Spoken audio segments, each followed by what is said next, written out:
আপনি 12 লক্ষ টাকা করতে আনছেন, 6 লাখ টাকা সুদ নিলেন কেন, কিস্তি নিলেন কেন? এই বাবারা বলেন মিয়া, 12 লক্ষ টাকা 8 লক্ষ টাকা যারা হারাম সুদে কিস্তিতে নিয়া ছেলেকে বিদেশ পাঠাইছেন, অথবা বাজারে দোকান লইয়া দিছেন, অথবা চাকরির ব্যবস্থা করে দিছেন হারাম টাকা দিয়া, হারামের মাধ্যমে, আপনি বলেন এখানে দাঁড়াইয়া, এই ক্যামেরাগুলোর সামনে এখানে দাঁড়াইয়া এখন বলেন, হুজুর আমি 3 লাখ টাকা সুদে লইছি, কিস্তিতে লইছি আমার পুতের লাইগা, এই আশায় আল্লাহ যেন আমার জাহান্নাম থেকে মাফ করে, আল্লাহ যেন আমার পুতের উসিলায় জান্নাত দেয়, এই জন্য এনে এখন বলেন কেন? তাহলে কেন কেন নিছেন? টাকার লোভে। আমনেও লুবি, আমনের পুতেও লুবি, সম্পদের লোভে, টাকার লোভে, দুনিয়ার লোভে আপনি বুড়া হইছেন, কিন্তু আখিরাত মনে পড়ে না। বলেন নাই তো? আপনি এখানে কোন দাঁড়াইয়া বলেন, প্রতিবাদ করেন, এখানে আসেন, এখন বলেন কেন হারাম নিছেন? গত 30 বছর ধরে ওজনে কম দিছেন কেন? আখিরাতের আশায়। কথা বলেন না কেন? আজকে 10-20 বছর ধরে কিস্তি নিচ্ছেন কেন? আখিরাতের আশায়। তাহলে আপনি বয়স্ক লোক, আপনি আখিরাত ভুললেন কেন? আপনি ফুলার বাপ, আপনি আখিরাত ভুললেন কেন? তো আপনি যদি আখিরাত ভুলে যান, আপনি যদি বিড়ি খান, আপনি যদি গালি দেন, আপনি যদি ঠিক মতো নামাজ না পড়েন, মা যদি পর্দা না করে, তো সন্তান কি শিখবে? বলেন, আখলাক শিখবে কার থেকে? সে তো এটাই বুঝবে উপার্জন এভাবেই করতে হয়, জীবন এভাবেই চলতে হয়। অতএব আমার কথা শেষ, এতটুকুই কথা, আমি শুধু এতটুকুই বললাম। আমরা মনে রাখতে হবে, শুধু দুনিয়া দিয়া যে হিসাব মিলাইয়া কবরে গেছে, খোদার কসম তার ঠিকানা জাহান্নাম। শুধু দুনিয়া মিলাইয়া গেছে, শুধু দুনিয়া মিলাইয়া গেছেন, শুধু দুনিয়া মিলাইয়া গেছেন, তার ঠিকানা জাহান্নাম। আখিরাত শুধু 10,000 দান করছেন, মসজিদে 4টা ফ্যান দিয়ে লাইছেন, এতটুকুর মূল্যে জান্নাত না। না না, জান্নাতের মূল্য এই 4টা ফ্যানের দাম 3-12,000 টাকা। কি ভাবছেন আখিরাত এতটুকু? হ্যাঁ, ইমাম সাহেবের যে 2-4 বেলা পারমের মুরকে দিয়ে ভাত খাবাইছেন, আখিরাত এই কত গেছে মোট? নিজ্ঞান ইমাম সাহেব থেকে নিজ্ঞান দরকার নাই বাবুরে, আপনি দেখে আপনি খানারও দরকার নেই। হ্যাঁ, আখিরাতে তো মামুলি, বলে আখিরাতে তো সামান্য হয়ে গেল। 1.25 লক্ষ আম্বিয়া জাহান্নামের ভয়ে কাঁদছে, 1.25 লাখ আম্বিয়া আখিরাতের ভয়ে কাঁদছে, হাসরের ময়দানের ভয়ে কাঁদছে। অথচ নবীরা মাসুম, নবীদের কোনো গুনাহ নাই, নবীরা নিষ্পাপ, কিন্তু কাঁদলেন কেন? আউলিয়ারা কাঁদলেন কেন?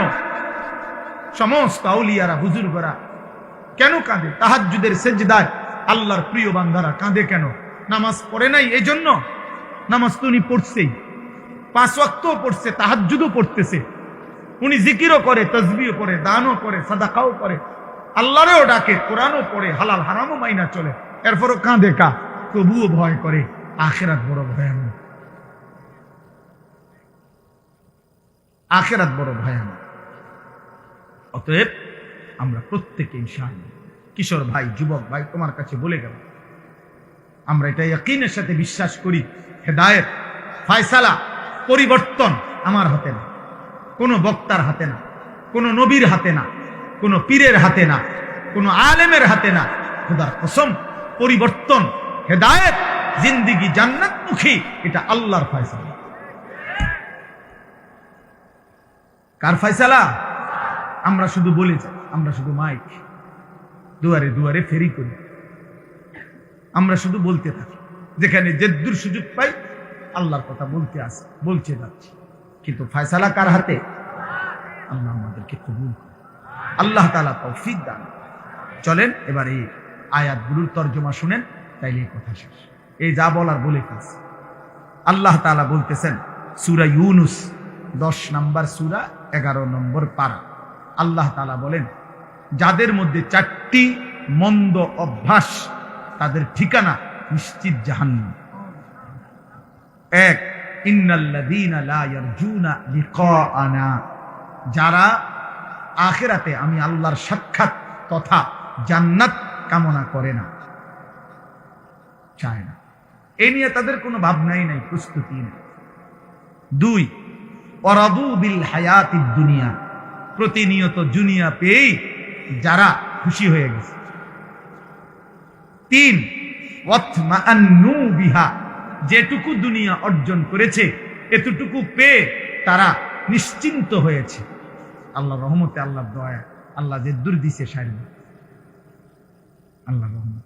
দোয়া করেন হুজুর, আল্লাহ রহমতে তারা 3 জন বিদেশ, 4টা মাইয়া বিয়া দিছি। আল্লাহর দয়া এখন বাড়ি করছি, 4 রুম, 2টা বাথরুম করছি, ভিতরে বাথরুম দিও টাইলস। হ্যাঁ, আল্লাহর রহমতে আপনাকে দোয়ায় হুজুর রাস্তার লগে করতে জায়গা লইছি। ব্যাংকও আল্লাহর দয়া, আল্লাহর রহমতে লাখ 10 টাকা জমাইছি। আর কি, এই অল্প এই বয়সে আল্লাহ অনেক দিছে। অনার আর কোন টেনশন নেই, এই যে নিশ্চিন্ত। দুনিয়া পেয়ে কি হয়ে গেছে? নিশ্চিন্ত, আর কোনো টেনশন নেই। আর শুধু টেনশন আছে 2-1 বুড়া মিয়ার, ওই নাতিগারে যদি বিয়ে করে থাকে। হ্যাঁ হ্যাঁ, কিছু বুড়া আছে মরে না এই আশায়, নাতিগার বউরা যদি চাইতে থাকেন, কারণ উনি জানে কবরে ওনারে জিজ্ঞাসা করবে আপনার নাতির বউর নাম কি। এটা যদি উনি না যাই না যায়, তাহলে কবরে উত্তর দিবে।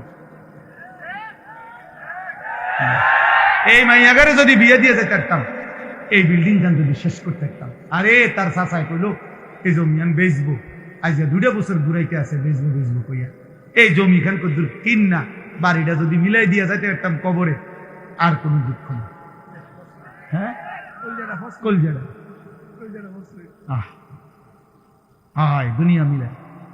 দুনিয়া মিলাইয়া নিশ্চিন্ত। যেটুকু অতৃপ্তি দুনিয়া নাই দেখি, দুনিয়ার যেখান দিয়ে যে দূর কমতি, এই জন্য একটু অশান্তি, আর নাই তো শান্তি। ওয়াল্লাযীনা হুম আন আয়াতিনা গাফিলুন, আর শেষ হলো